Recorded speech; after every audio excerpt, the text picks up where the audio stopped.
think everybody, when they think about fee, all they think about is income. So if I charge more, I get more back. But fee actually determines a hell of a lot more than that. So it can determine the kind of office that you have. It can determine that marketing that you invest in. It can determine the people and the training that you invest in them. It can determine how well you actually pay those people when they start hitting all your goals from it. It determines what technology, as a subtle plug that you can invest in, right? It genuinely, if you can raise your fees, you can look at your goals and you can hit those goals by effectively doing less. That's not being lazy, but that's the power of actually compounding deal after deal after deal at a higher price. So like we do like ROI studies with our clients all the time, and most of them are pretty positive. But we always say, if you do 0.25% on this, this is actually the difference, the same amount of work.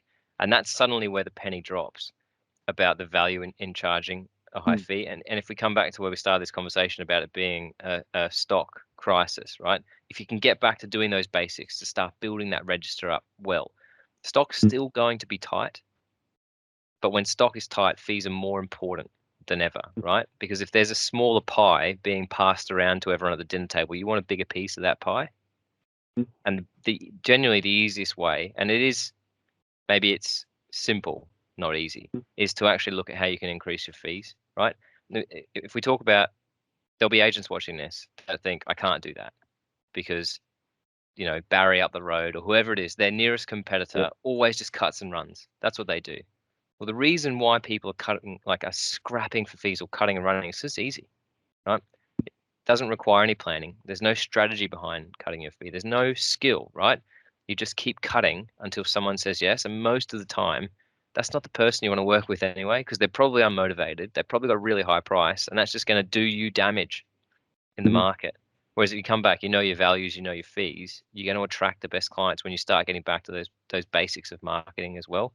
So I was having this chat, so we like on our podcast, and I said, I issued a challenge to the listeners of our show. I think you're one of them actually. And I said, you've got to think of yourself, like, what does a 2.5% agent look like? What do they act like? What does their office look like?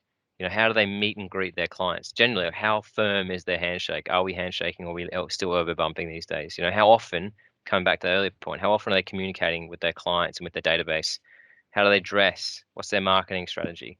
So you've got to ask yourself all these questions, right? And if 2.5% makes you uncomfortable, put a number on it. Whatever makes you comfortable. If it's 1%, it's 1%. It's 1.5%, it's 1.5%. But still ask those same questions, because if you can answer them, right? One, you're well on your way to raising your fees. And as the market sort of turns, we talk about predictions. I think it will stay tight, but it will get more difficult. So we're already seeing properties stay on the market longer without price reductions, which suggests that people are going, wait and see if that goes. It's pretty good, but it's not perfect. So I'm unwilling to pay that premium price that they probably would have been 6 or 8 months ago, right? So if you can ask yourself those questions, what does that higher fee agent look, think, act like?